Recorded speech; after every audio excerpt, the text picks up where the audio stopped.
I wasn't getting enough sleep. I wasn't getting enough nutrients in my body. I was losing my memory. Everything that I was doing that normally helped me to maybe recover from anxiety or depression in the past was not helping. I'm going crazy here and no one can help me. Birds were hurting my system. Everything was hurting, like the sun. Like I'd go outside and try to do yoga. Everything was hurting and everything was causing more fatigue and more pain.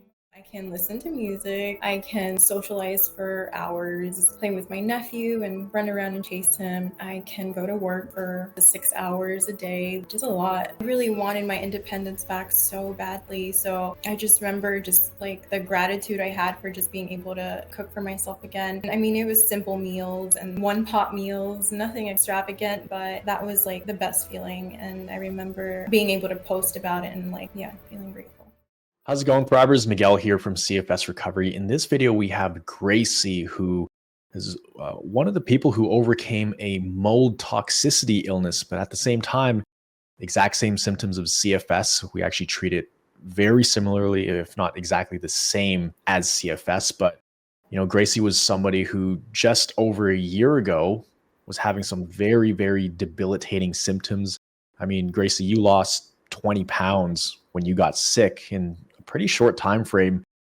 Even with the symptoms, extreme pain all over your body, burning sensations, post-exertional malaise, brain fog, and lots of mood swings. And you even had to move out of the house and live in an RV just to try to get away from the mold, right? But the cool thing is now, just over a year later, you can work, you can drive long distances, you can chase your nephew around. You never think about crashes anymore. You can watch movies and really just start living your life. So, Gracie, it's so great to have you on here, but you want to quickly introduce yourself to everybody on here? Yes, I'm Gracie. I'm 33 and I live in St. Petersburg currently. Yes, and it's been quite the journey you've been on, and a lot has happened in the last year or year and a half. So take us back. You first got sick around June 2023. Right now it's December 2024. But how did you know things were going wrong? Was it right away in June, or it was a slow build up to that? I think it was definitely slow buildup. I remember feeling that fatigue and then the pain symptoms started very subtly. And I'm like, something is off. My digestive is off. Something is definitely going on. And I'm like, okay, first thing I can do is maybe look up symptoms, right? Let me see what I can do here on my own, because I definitely am a believer in holistic natural health before going to the Western doctors. So that's where I started. Yeah, what were the early symptoms? How did you know something was starting to go wrong? Yeah, it started with pelvic pain and lower back pain and that severe fatigue and adrenaline feeling in my chest. And so I was getting blood work done, and I remember getting an ultrasound in my pelvic area because I was thinking maybe I had the ovarian cyst that I had maybe 4 years ago, and maybe they came back, but nothing was coming up in the blood work. Nothing was coming up in the ultrasounds. So I was like, okay, this is odd. I'm feeling tons of pain and tons of weird symptoms, and no one's giving me answers. So Mhm. And so prior to that, you were working out. Were you quite active? How often were you working out? And then how quickly did that go away when you had all of these symptoms stopping you? definitely was in the gym for 3 to 5 times a week, very active, or doing yoga. Um, and yeah, that slowly started going away. And I was like, okay, maybe I need to take a break from things, no big deal. And, I was okay with slowing down, but then I'd go back and I'd end up in these pain flare ups, and I'm in bed for a week, 2 weeks, and I had no idea what the heck was going on. So I'm slowly eliminating things that I, would normally do just to give my body a break. And yeah, around that time too was the psychosis symptoms, which were really insane. To describe that is just to, I mean, I think I remember Adrian's story, and she ended up in the psych ward, if I'm not mistaken. Mm-hmm. Well, at the time, I was doing like coaching counseling work, and I felt like I started like drowning in the work because I was feeling all these symptoms, and my mental health was slipping because I'm like, something's going on, no one's helping me. So I'm trying to help people while I'm drowning, and I'm like, I cannot do this. So I told my boss, who's like, the founder of the organization that I work with, and they put me in like the intensive care of all of our therapists. Mm. So that was a big part of like the beginning, like the psychosis, the mental health.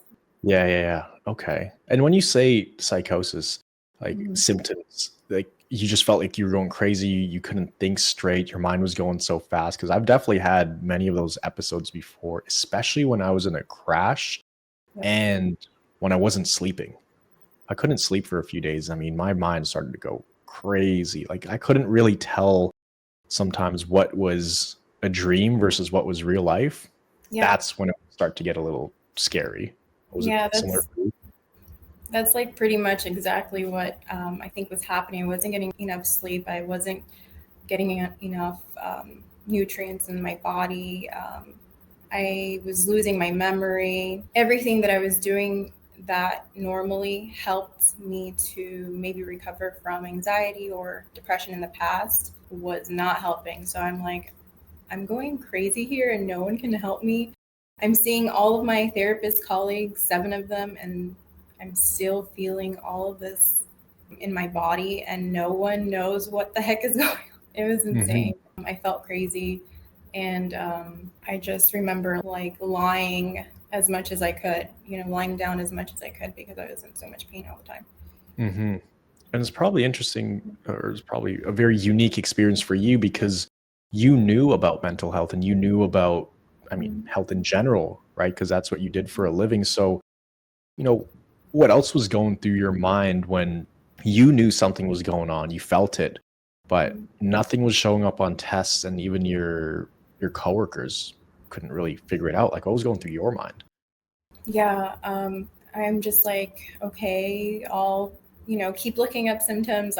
I'll keep Googling everything and see if I Mm. can figure this out on my own. The next thing was maybe, okay, I'll visit functional medicine doctors. And so I did, but they just used like scare tactics. So I wasn't able to get any answers.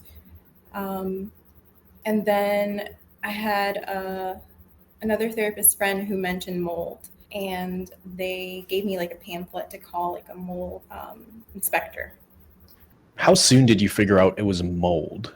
Because you're having all these symptoms, you're going through all these tests, seeing doctors, even your coworkers are trying to work with you, but they're not really finding anything. And then you start looking into another route, which is the alternative medicine, naturopath, that kind of stuff. But you weren't finding answers there. But when did you come across the idea that this could be a mold issue? Yeah, I had a friend who gave me like a pamphlet and said, "Hey, like get this inspector to come to your house. Maybe there's something going on." So this was around February, March, and so yeah, I immediately got somebody to come check the house, and the inspector was very knowledgeable in mold. He experienced it himself with his like newborn baby and all these things. So he checked my attic and found tons of black mold in the attic. So that was like when I had some kind of answer, like there. Um, So he tested it. yeah, tested Yeah. it, and then I also got a mycotoxin test with my functional medicine doctor, the second one, who was actually more helpful. So they were able to start any like detox protocols, things like that. Hmm. Okay. And then you mentioned prior to this chat, you never actually looked at your results, but the doctor saw it and she was like, yeah, this is definitely not good. Well, here's the thing. I got those results, yeah, like in March, but I held on to them, till this day, and I haven't looked at them until this day. Yeah, and just like a couple weeks ago, I sent it to my boss, who is a is a doctor, and she looked at them and she was like, "Wow, Grace, like I'm so proud of you, and I know exactly what your body had to endure." And she knows I'm not ready to look at the results, but I think once I'm ready, I'll know. I mean, it's definitely had some mold in there, right? Because isn't that what she said in the beginning? That's why Yeah. they got these protocols. Oh yeah. Yeah. Definitely. My blood test and the mycotoxin test showed high toxicity. Like my functional medicine doctor was like, "Oh yes, like yeah, like wherever you live, you need to get out ASAP." Mm, It's like okay. mm, Oh Jesus. yeah. Panic mode. And they said that's what was causing or likely causing your symptoms that you were experiencing. So finally, I mean, what Mhm. was that feeling like to finally put your finger on something and say, okay, that's why. That explains it. Yeah, I mean that was like definitely some relief, but I don't know. I was still like in this like panic adrenaline mode that I couldn't like shake off, and um, I did have a little relief, but yeah, it Hmm. didn't fix. Of course, didn't fix any of the damage already. Yeah. Okay. So there was a little, it sounds like there was a little bit of relief, but Yeah. obviously there was still panic. So what was the next step after that? What happened next? Did you go on a protocol right away? Did they get you on binders? Yep. Tons of binders and some supplements. I told him I was very sensitive, and he agreed to go very slow with all the process. And I just was like advocating for myself because I was like, I didn't want to like overdo it, on my body. And but during that time, I was trying IV therapies. Um, I was doing HBOT, which is like the hyperbaric chamber. I was doing chiropractor. I was doing dry needling. Um, And was I this was to treat buying, the mold? Was it to treat the mold or this is prior to that? no, this is to treat the mold, to Uh, treat all the symptoms, all the pain that I was going through. I was right. trying to, fix her. I was buying like every gadget imaginable. I'm sure you remember this part in your recovery. Yeah. Lots of money. Lots of money, lots of gadgets. You name it, I have it. Yeah. I mean, give us some examples of some of the stuff you bought to try to fix this thing. I mean, I still have unopened supplements, red light therapy, massage guns, and grounding mats, portable oxygen tank, TENS machine. I lived off of the TENS machine because of how much pain I was in. Mhm. Headphones, earplugs, later in recovery, toe separators, posture correctors, a trampoline, psoas tools, like you name it. I definitely have it. Yeah. I'm like smiling because I have so many of those right now, but Yeah. I got them after I recovered because I was like, Mhm. not so much biohacking, but curious about all of them. But yeah, Mhm. at the time, it's just you're looking for one solution after another and Yes. one supplement and the next supplement. So it's like every week there's a new hope that this next shiny object is going to work. And then Yep. it doesn't, and you're like disappointed. So, Yeah. how was it implementing these protocols over that first few months? Just like how you described, like things would help, but not for very, like it wasn't sustainable. Um, I was still feeling incredible pain like all the time. I still couldn't function fully at work. I was actually losing the ability to like walk and like cook for myself. So at Mm. one point, I was um, just ordering like meal plans because I was like, I just can't cook. I was crying like every single day, calling my sister and like telling her, I don't know what's, I know that um, I have like found an answer, but I don't know what else could be going on with my body. Like, I'm not able to stand for long periods. I'm losing um, the ability to do normal things when here I thought, finding answers and working on the protocols would start to get me better, but nothing was working still. So, Mm. So you're actually losing the ability to walk. So you're probably, it sounds like you were getting worse as you were doing some yeah, of this stuff. some of the overall? things were making it worse. And well, that's what I thought. I thought I was getting worse. Now that I look back, I wonder if those were adjustment periods in the very Probably. beginning, but I didn't know. Yeah. Yeah, probably. So when you were doing all these protocols, give us a timeline of that. Was that in the Um, springtime, February, March? yeah, that's March, that's April. Um, May, I have it in my memory that I saw one of your reels in May. And I was Mm, like I just knew in my gut, I was like, this is it. Like I definitely have this. Um, and I kept asking my functional medicine doctor too, like, can we do tests on fibromyalgia? Can we do tests on things like that? But for some reason, like they kept pushing it off, and like they were like, there's no way to diagnose that, or I just wasn't able to get that from them. But I knew that mhm. like I just felt it in my body, in my intuition. Yeah. So you found one of my reels, one of the CFS recovery reels in May. So that would have been about 7 months ago. Yeah. So at that point, and I think that's around the time we first talked, but you were living in an RV, right? In your dad's RV. Not You, yet. oh no. In May.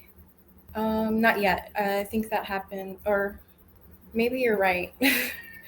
Yeah, Okay. I think it was like I saw your reel, and then I was like, "Hey, I'm gonna move to Georgia." Oh yeah, I remember writing you. I'm gonna move to Georgia soon, and when I move over there, I want to join the program. Yeah. Mm, got it. Got it. Okay. And yeah, what made you want to take that leap of faith? Because you had tried so many things in just a few months leading up to that that didn't work. You went to, other alternative health places that also didn't end up working. What made you take the leap of faith with something like the recovery system we have? Um, I just felt like if I kept going the other route, first of all, I was like drowning myself in more debt. But everything I was using, I mean, everything that I was doing and using should have been helping. You hear sauna is good for detoxing, and all these things are good for releasing toxin from the body, but nothing was helping, and I kept feeling worse and worse. So I was like, this has got to be it. Like chronic fatigue. I mean, at first you Mhm. think it's just fatigue, but when I think I was listening to your reels and your YouTube, and it involved more than just the fatigue. It I think I remember um, you talking about the symptoms along with the fatigue. So Mhm. Yeah, they call it CFS or chronic fatigue syndrome, but that's definitely not telling the full story. There's sometimes up to 50 or 60 different symptoms, and fatigue is like that one symptom most yeah, everybody has. But I mhm, mean, I had severe pain. My pain was sometimes worse than the fatigue. Actually, a lot of times it was worse. The migraines, the headaches, the burning. mhm, So at times I felt like more of a fibromyalgia patient. But it would switch. It would switch back and forth. One day you feel like you got fibro. Next day you mhm, feel like you got CFS. Then you feel like you got adrenal fatigue or mhm. whatever because you got adrenaline going through your system. So it's kind of all over the place. But tell us about, when you first started with us, and what were some of the biggest mind shifts you had in those first few months? Yeah, so when I joined, I was in Georgia, and I was just trying to give my body like a chance to slow down and to breathe and to catch up. Um, and I think the first mind shift that I had was um, learning about the stimulation. So realizing that there were three types of stimulation: um, physical, mental, emotional.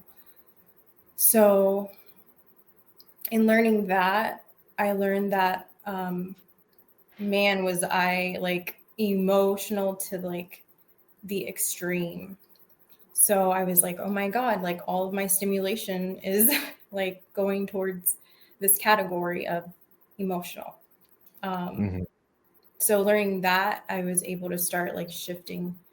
things into more of a balanced way. Mhm. And And to how did and how did you do that? So for someone listening right now, they all they hear is, "Oh, you just started shifting into balance." But what do you mean by that? Like, if you could break it um, down for some people watching. I know it's tricky because there's so many things, right, that we do to yeah, balance. But was I there mean, any? Yeah. I remember just like, okay, so up until I moved to Georgia, I was still crying like every single day. Like, um, I just knew it wasn't normal to be crying every single day. I knew that I was depressed, but I was like, this is just like insane for someone to cry this much. Um, and in learning about the different types of stimulation, I started to just observe whenever I would feel the emotional sensations come up. And I started to kind of connect that with the pain. So I'm realizing, okay, every time I have pain, which is all the time, I'm getting very emotional. So instead of getting emotional, I would try to just observe and sit with it, which was like so hard because you're in just like so much pain and no amount of ibuprofen is fixing it, right? And no TENS machine is fixing it, and no, like nothing's fixing it. So I just remember, okay, I'm just gonna sit and observe. And obviously, in the beginning, it's not that easy. So um, I remember still having like emotional breakdowns, but they were lessening more and Mhm. more. So um, Yeah. yeah. Pain's an interesting one too, because with that pain, I think people with pain as one of their main symptoms at a very high level are the most emotional ones because, it's frustrating. You're just really angry at this pain. You feel like your body is out to get you every day. Like you stand up too fast, you walk a little bit too fast. If the volume's a little bit too loud on something, it feels like your body is just punishing you and just Yeah. setting you on fire for no reason, or at least no reason you could understand at the time. But once you realize it's all a hypersensitive nervous system, it kind of changes your perception of that pain. You're able to reframe it. And did Yeah. you do a lot of the brain retraining for chronic pain in the beginning? Yeah. Yeah, definitely tons of brain retraining.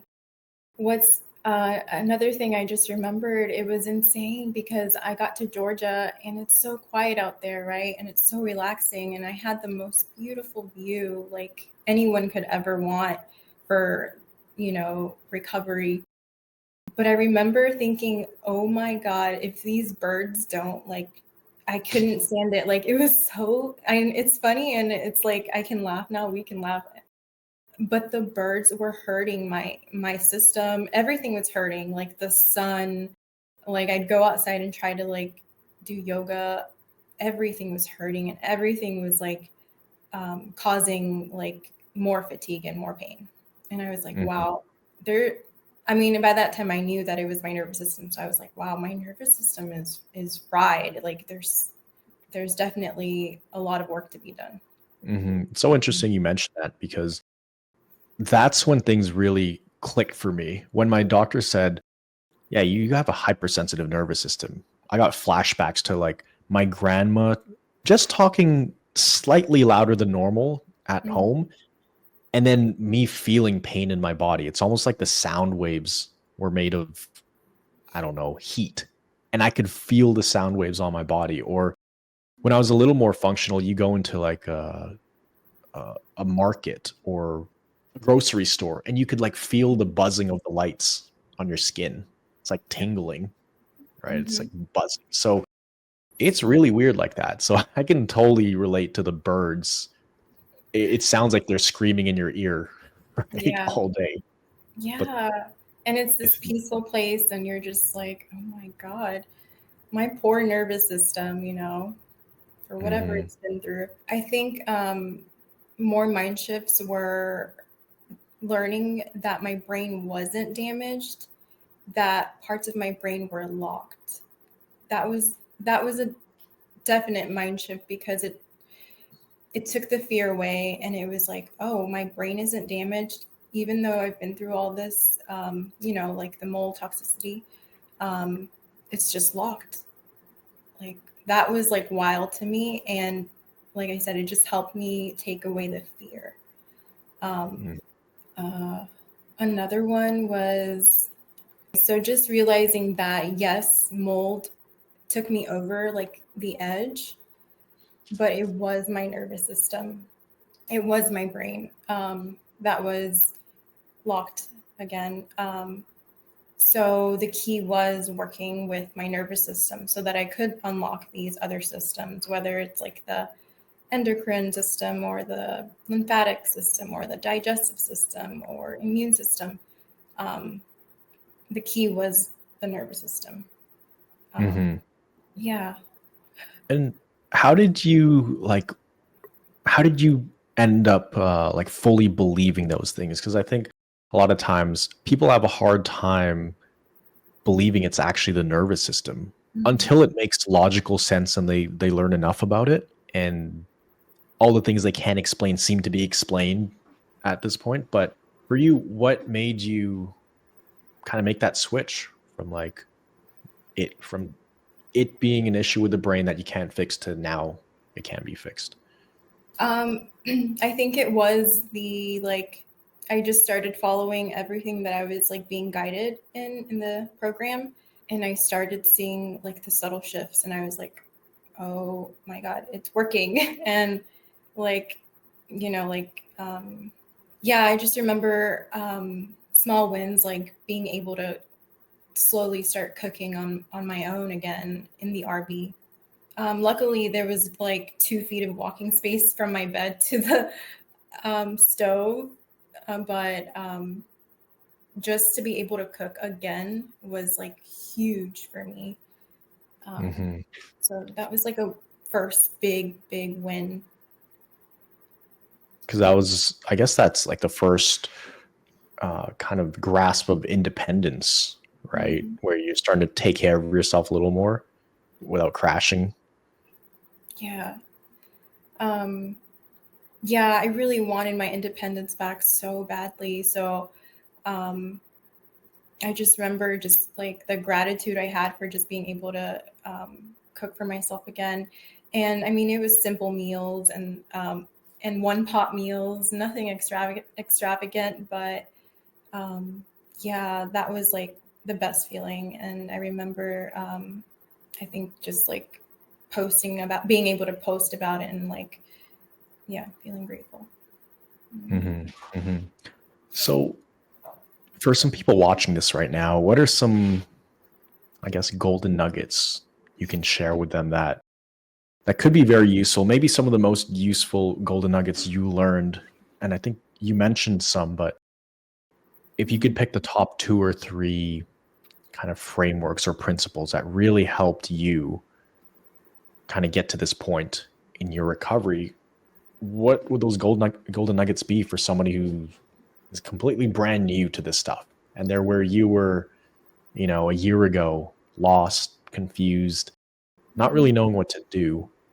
What is some advice you could give them? I guess, I mean, this is just like another mind shift, but shifting the thinking around crashes. So shifting just the words that we use. So I love that you created that. Like, I remember thinking when I first saw a video on YouTube on adjustment period, just thinking, wow, that is like genius to first think of that, but to reframe it, and it takes away all of the fear. So you're not crashing. Don't even use that word anymore. Throw it in the trash. They're called adjustment periods because your brain is literally recalibrating to a new level. So I love that about the program, and I love that. Yeah. Yeah. The adjustment periods and the crashing, that's probably the biggest one that did it for me. Well, number one was understanding that this is a hypersensitive nervous system issue. It's not me running out of mitochondria energy and I'm just going to stop like moving at some point. Yeah. So that was the most important one. But the second most important one was having that differentiator between crashes and adjustment periods, because prior to learning about that, every symptom flare up was a crash to me. Mhm. I would view even me going up the stairs and my heart rate going up for 5 minutes. I'm like, oh, yeah, that's a crash. I'm going back to zero, restart the whole Mhm. recovery. So it's a terrifying place to be Yeah. where, you feel like you're crashing from the simplest things. But when you realize it's just an adjustment period and that you can actually make progress and level up from that, it just changes the game. And Yep. does take a lot of fear out of it because you're not restarting the whole recovery all over again, Mhm. which is kind of what a crash is, Yep. you know? Yeah. So, yeah. I think back and I think I mentioned this earlier, but when all of my symptoms started and I was going through what I thought were crashes, I look back and I'm like, okay, what if that was an adjustment period? But I was handling it so awful. So I was obviously going down the spiral the other way. I was making, causing my own um, demise, I guess. But, I didn't have the info, I didn't have the knowledge. So, yeah. Yeah. Yeah. Well, how helpful was it uh, to be in a community where you could talk about these things with other people and also being around people who understood what you were going through? Uh, because it Mhm. is pretty isolating, even though you were around medical professionals and many of them, I mean, you Mhm. probably felt pretty isolated because nobody really understood what you were going through. Yeah. Um, I mean, I think that was like the best thing for me when I was in Georgia because I was so isolated from the world. Um, and a lot of the time I was alone because my dad was working or, my family was just trying to give me space. Um, so I felt very alone and I was away from, my sister, who's like my best friend, my nephew. I left my work, my dream job, my everything. And on top of that, I had to give away, sell, donate, get rid of all of my belongings because of the mold. So that was like another layer of just like loneliness and just like loss and grief. Hmm. Um, and I felt so alone. I just felt like no one understood me. No one understood what I was going through, no matter how much I tried to explain. Um, but in the program, it's like you don't even have to explain. Everybody just knows. You say adjustment period or you say symptoms, and everybody knows what that means. So it's like, wow, you mean you're experiencing the same exact thing, and I don't even have to explain. And that feels so like safe, like so reassuring, and then that helped with my loneliness, depression. Hmm. Yeah. Yeah. Yeah. Well, I think that's probably why you resonated with our content to begin with. It's because, I mean, you only have so much energy and so much fuel in the tank to even explain how you feel to other people. And they're not really going to understand anyway. So it gets to a point where people start asking you how you're feeling, what's going on. I mean, people Mhm. without CFS from the outside world, and you just think, okay, is there even a purpose or any am I going to get anything out of this if I explain it to them? I'm just going to use up more energy that I don't have Yep. explaining to someone who doesn't understand. So when you see something like our content or hear from us and we're basically saying what you're thinking, it's like a Mhm. confirmation that okay, they know what I'm going through. Oh, because they've been there before. Like there's no way I would be able to talk about these things the way I talk about them if I didn't actually um, experience it myself, because it's just so detailed. And Yep. even nowadays, it's very difficult to explain to regular people who've never had this. I haven't figured out how to do it still to this day. It's so hard. Like, even, I mean, my boss, who's a doctor, um, um, I mean, she understands to an extent, but it's like, I think you just have to go through it, unfortunately, to Yeah. know. I don't know. It's very difficult to explain. Yeah, yeah. I don't think they'll ever understand, which is okay. I wouldn't want them to understand too, because No. there's enough people going through this, and at least we found enough of them and gathered them in the right place and built a solution focused Mhm. group as well. That's a big thing. You want to be around people who Yeah. are solution focused. We're really Yeah. looking to get better versus just, vent of how difficult it is, because we all know how difficult it is. We're going through this, right? But for Yep. you, uh, when did you really turn a corner in recovery where you started being a lot more independent? Because Mhm. 7 months ago is when you came across our content. At that time, you were still struggling quite a bit. Yep. Lots of pain, lots of symptoms, not very independent. But when did things start really taking off for you? Being in the RV was a gift, and I wouldn't trade that for anything. I feel very lucky to have been able to be in an RV, especially in my situation, but I felt so lonely. Um, but I did get to a point where I think my nervous system started nudging. And by that, it was like, I think you're ready for more than just, 2 feet to the kitchen, 3 feet to the bathroom. Um, and yeah, I would maybe go outside sometimes, but it was like, I think you're ready for more. So I decided to move back to Florida and get my own place again. And And as when soon was as I, that? What month was that in? that was August. Okay. So yeah. Um, and I didn't feel fully ready. I was like having so many doubts as soon as I got to Florida. And I remember telling Krista, like, Krista, I made a mistake. And of course, I was in an AP and I was like having an emotional breakdown.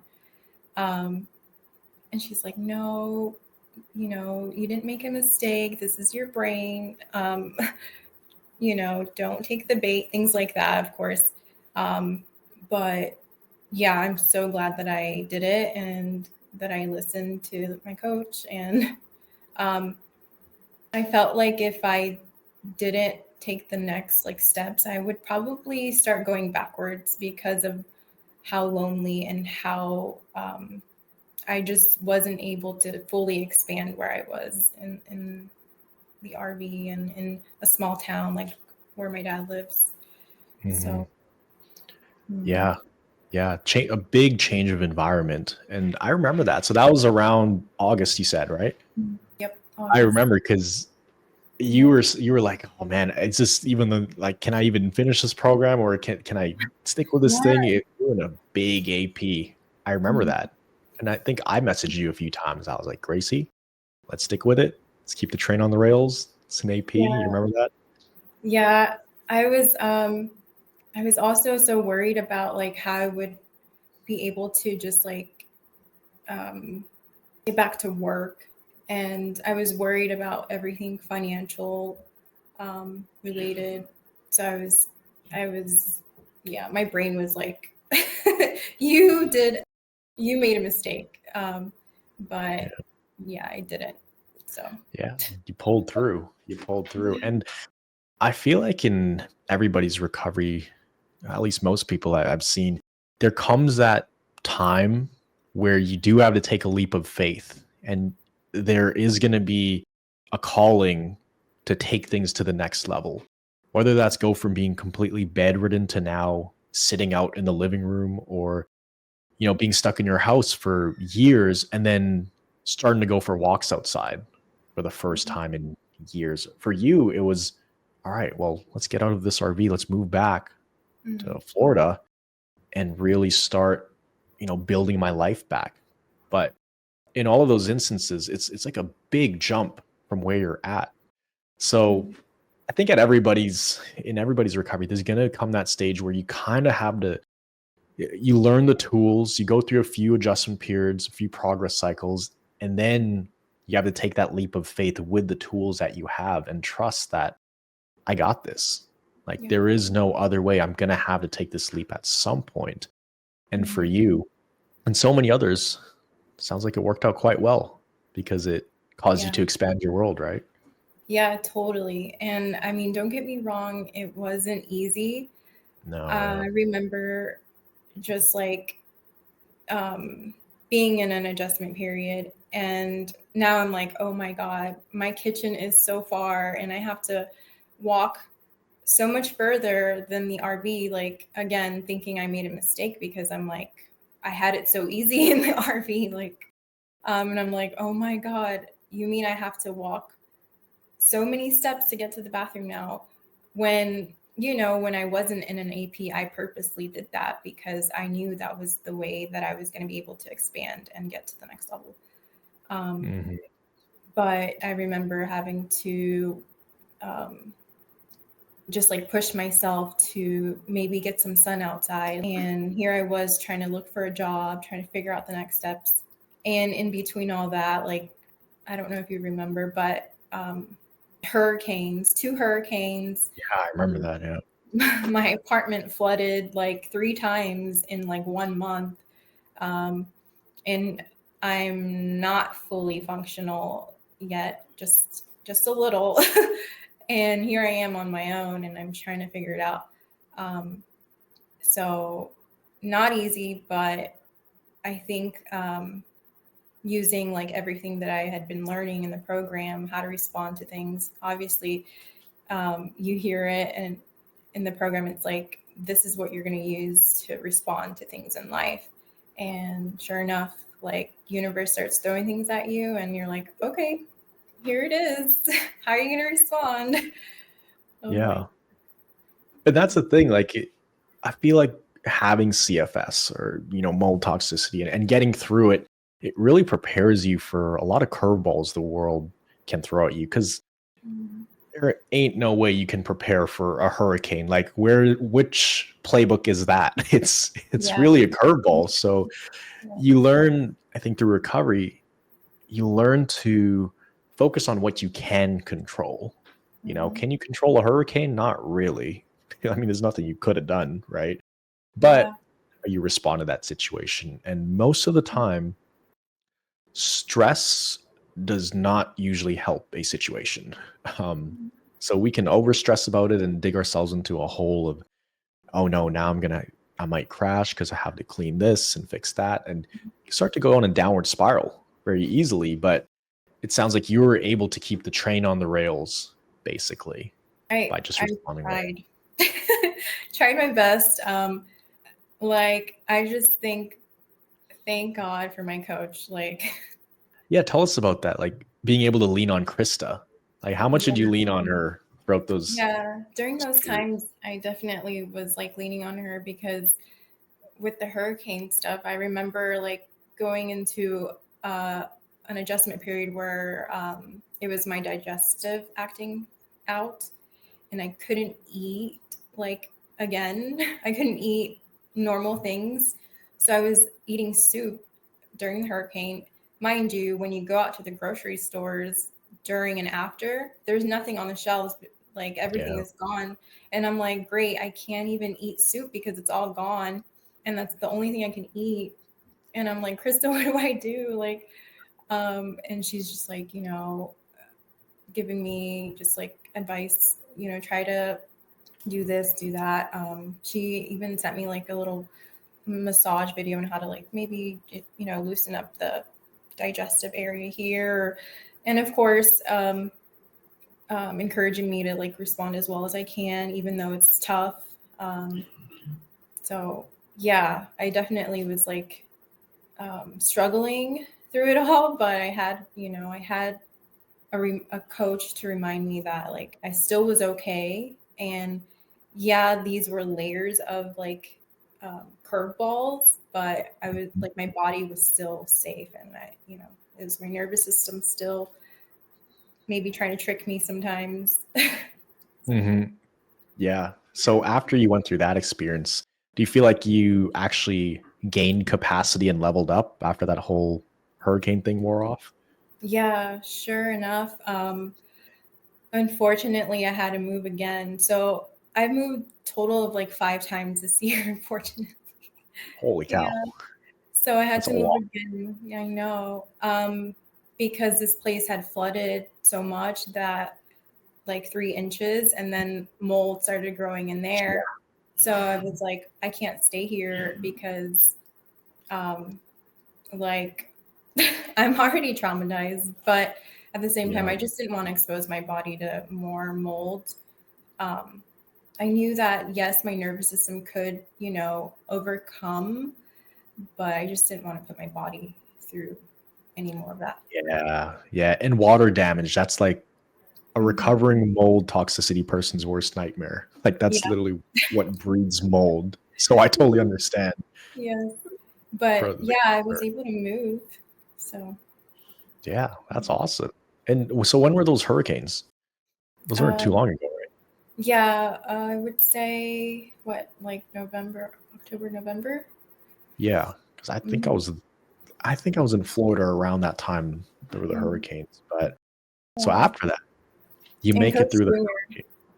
Yeah, Junior as Yeah. well. He went offline for a bit.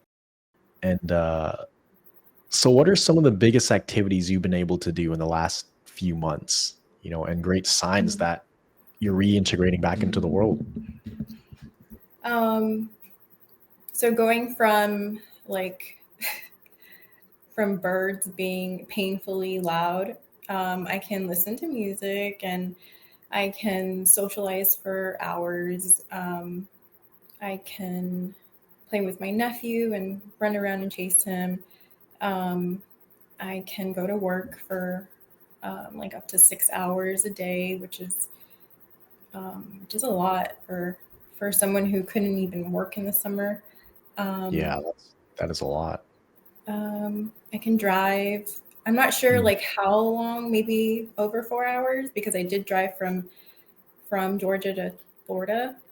I was Yeah, in pain at that time, but I'm pretty sure if I tried it now, I wouldn't be in pain. So, yeah. um, mm, Do you ever think about flaring up nowadays when you're going about your day, grocery store, or working? um, Are you ever thinking like, "Oh, I got to be careful. This is sketchy." um, like it tries to creep up, but I'm not like afraid.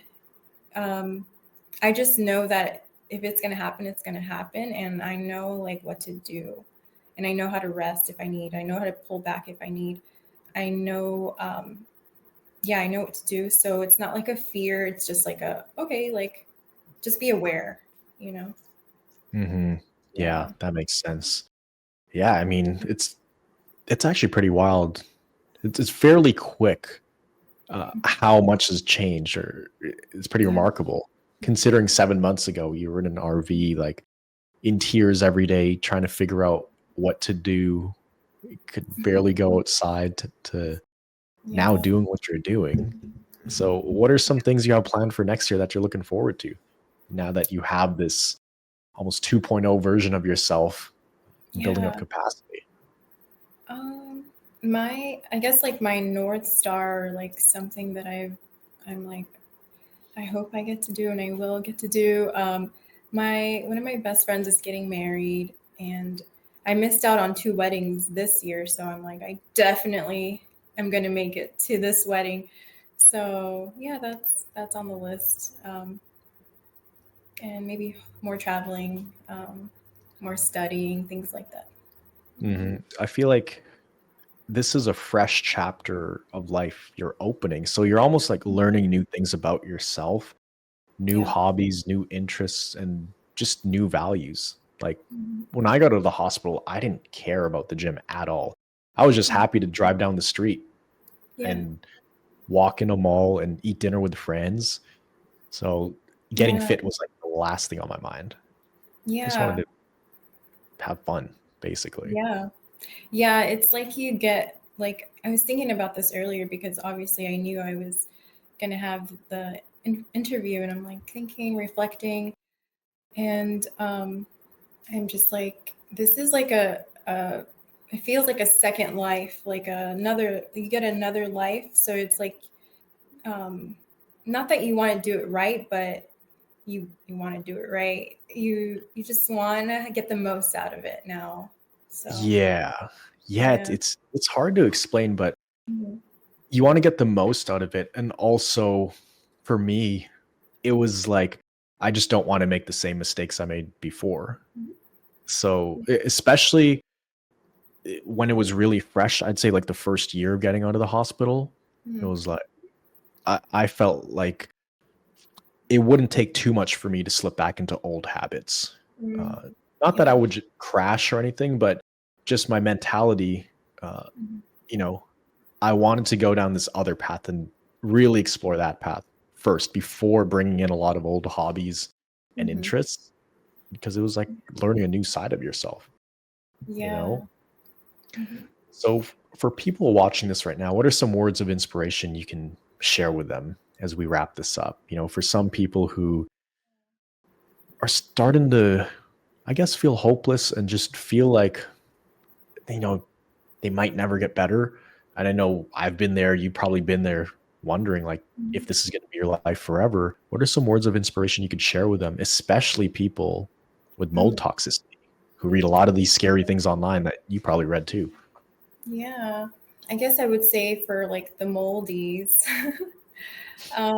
that yes, like mold exposure for other thrivers was real and it's real. Um, and yeah, somewhere down the line, like you might have to detox or clean out um, your system or whatever. But I think the key to recovering is still the brain and the nervous system. Like that's the biggest thing. Um, and just remembering that the body and the brain is so intelligent and intricate, um, and it was made to heal. So even though it feels like it might be like fighting against you, it's doing everything to keep you alive. Um, so it's definitely not trying to hurt you, even though it feels, painful and scary. Unfortunately, it's trying to protect us. Um, Mhm. and I would say just like slow down, um, listen to like the subtleties of your body, um, and just support your body and your mind as best as you can. Mm-hmm. Absolutely. And definitely support your mind, because a lot Mm-hmm. of our emotions and thoughts can, really, really translate to physical symptoms. And I never believed that before Mm-hmm. because it just felt purely physical. But once I made that connection of, oh, the more I stress out, the more fearful I am and angry and terrified, the more I feel the symptoms. But I only Yeah. understood that and made the connection once my doctor pointed it out. Prior Yeah. to that, I was in full denial. I was like, no, this is not in my brain. It's not, my Yeah. thoughts don't mean anything. It's all physical because I sat up too fast. But Yeah. once I figured that out, then I was like, that actually makes sense. Yeah. Okay. So I should Yeah. think Totally. I think that's why I had that like huge mind shift in the beginning with the emotional stimulation. Like, um, that, yeah. emotions play a huge role. So, Grace, it was amazing chatting with you, and thank you so much for sharing your story of dealing with this mold toxicity. It's definitely not an easy journey for anybody with fibro, CFS, mold Mhm. toxicity, and I know the mold can really make you feel like you're going crazy and losing your mind. Like that's what those things Mhm. do. But you're on a much, much better path now. You've pretty much beat the Mhm. CFS thing, beat the mold toxicity, and so Yeah. excited to see what's to come in the near future for you. So just keep on going, keep on implementing these things, and thank you so much for sharing this with these thrivers on this channel. So for you guys watching this right now, just know Mhm. that it is absolutely possible to recover from CFS, even mold toxicity, which these things can fall under the same umbrella. Now, of course, always consult with your medical professional, always consult with your doctor, right? I'm not a doctor, so this is just based on personal experience and other people's experiences. But as long as you've had your tests and scans done and none of the protocols are working, it's definitely worth looking into working on your nervous system and treating this as a hypersensitive nervous system if those other things aren't working, just like how Grace did it. So if you need some extra help, we're here for you. You can click the link down below and learn more about our recovery system. But other than that, always remember that you are a thriver and you are just one mind shift away from living a life with thriving health. So we'll see you guys in the next video. Grace, thanks so much. Thank you.